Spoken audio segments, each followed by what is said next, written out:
ready. Hello everyone, my name is Christine A. Arcelia.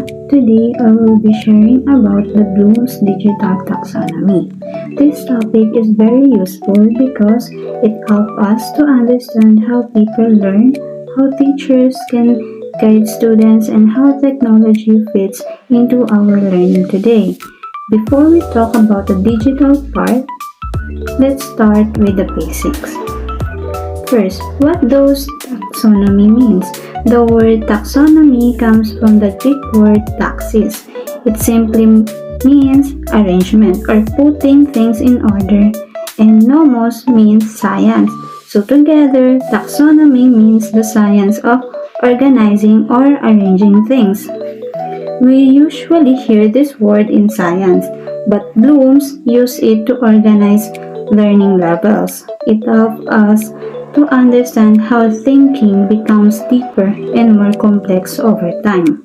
But how did taxonomy even started? Taxonomy, or mainly known as Bloom's taxonomy, was created by Benjamin Bloom, who firstly created Bloom's taxonomy during 1956.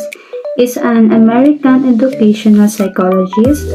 He was born on February 21, 1913 and passed away on September 13, 1999. Bloom believes that learning is not just memorizing facts. He believed that learning should help students to understand ideas, practice skills, think deeply, make their own decisions, and create new things. His work became very important in education. Even as of today, teachers all around the world still use this idea to plan lessons, activities, and assessments. What is Bloom's taxonomy? It's an educational framework to classify learning objectives into hierarchy of 6 cognitive. Bloom's taxonomy is a way to classify learning from simple to complex. It helps teachers to know what they want students to learn, what skills students need, and how to check learning and how to help students grow step by step. It also helps students to see their own progress from remembering information to creating something new. But before we proceed to the 6 cognitive levels, we first need to know the 3 domains of learning that Bloom considered before creating. Bloom said that learning has 3 parts. This is the 3 domains of learning, which is the cognitive domain, psychomotor domain, and lastly is the affective domain. Cognitive domain, this is about the thinking skills. It refers to the mental process students use to learn and understand new information. As teachers need to gain and maintain student attention, strategies including using engaging activities, varying teaching method, and minimizing distraction. Learning involves transferring information from short-term to long-term memory. Teacher can facilitate this by using techniques like repetition, elaboration, and making connection to prior knowledge of the student. When we say psychomotor domain, it refers to the physical movement and coordination involved in learning and performing tasks. In education, these skills are developed through practice and repetition, often involving hands-on activities and physical demonstration. For example, engaging students in hands-on activity allows them to practice and refine their psychomotor skills. Example includes experiments in science, art project, playing musical instrument, and practicing in sports. Lastly is we have the affective domain. It involves in creating a positive and supportive learning environment that addresses student emotional needs and enhance their engagement. This also focused on emotional connection between the teachers and the students, promoting a sense of belonging, motivation, and overall well-being. With the Blooms created the cognitive domain, which is the Bloom's taxonomy during 1956. Blooms, and together with his team, they created the first version of cognitive domain, and it has the 6th level, which is the knowledge, comprehension, application, analysis, synthesis, and evolution. These classify educational goals for better evaluation to provide a common language for educators by offering a framework for curriculum development and enable the systematic evaluation of learning of the student and to promote higher order thinking skills. This level was shown in a pyramid to remind us that learning grows little by little.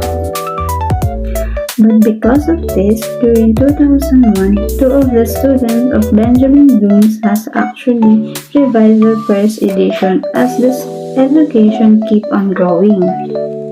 The updated version was created by Laurie Anderson together with David Cratwall, was a former student of Benjamin Bloom's, and David Cratwall was actually one of the original collaborators and co-editors of 1956 work. They changed the name of cognitive domain to action word because they believe learning is something we do, not just think. In their updated version, we have the remembering, understanding, applying, analyzing, evaluating, and lastly, creating. Came as the top level because making something new shows the highest understanding.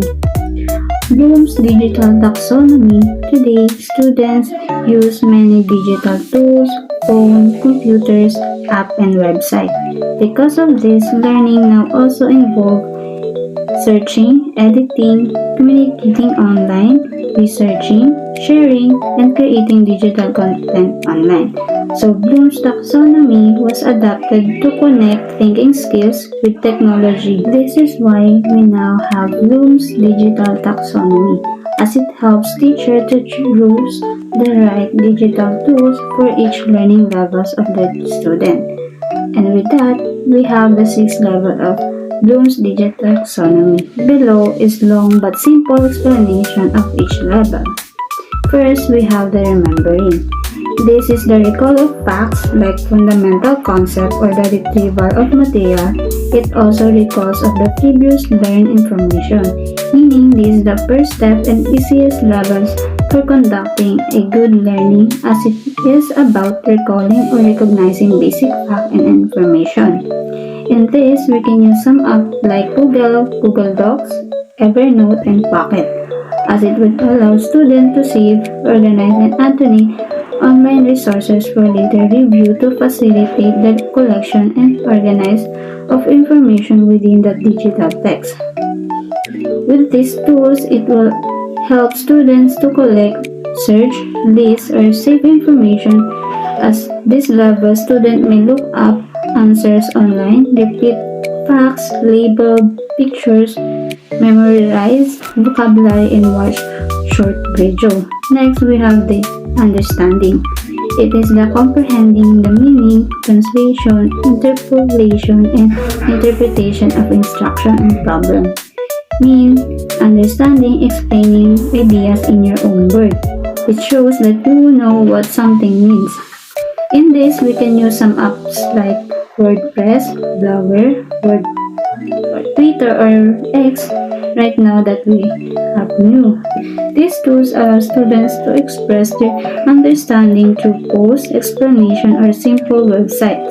Since students can summarize a lesson, describe a topic, explain a process, compare two ideas, discuss with classmates, and create simple blog entries.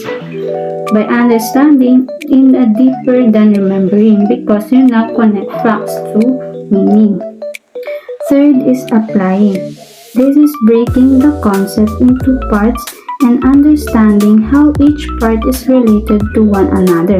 Basically, in this we can use some apps like Excel, YouTube, Google Classroom, and Google Charts to help them visualize the data to identify the pattern and trends by improving and refining written or multimedia content.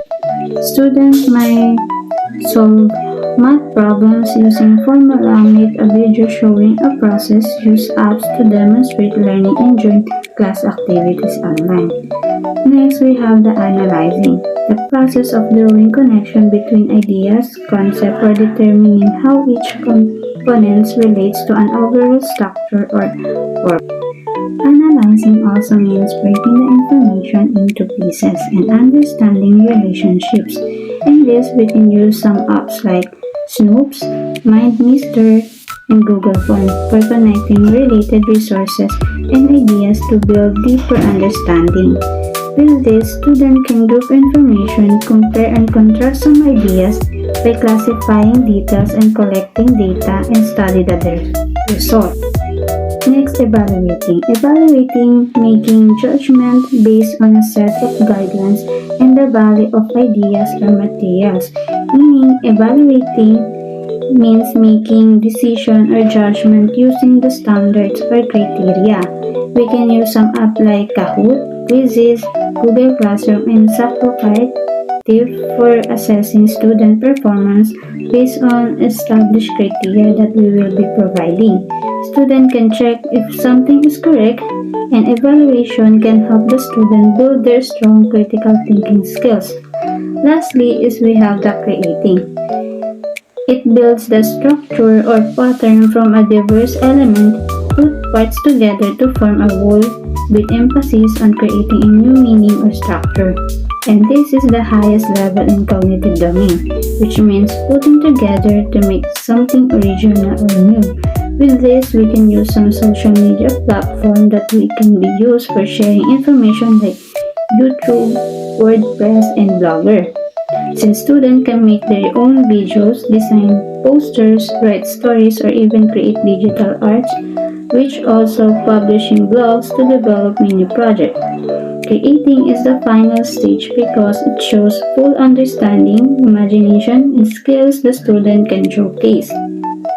With that, Bloom Digital Taxonomy helps us understand how learning grows from simple to complex.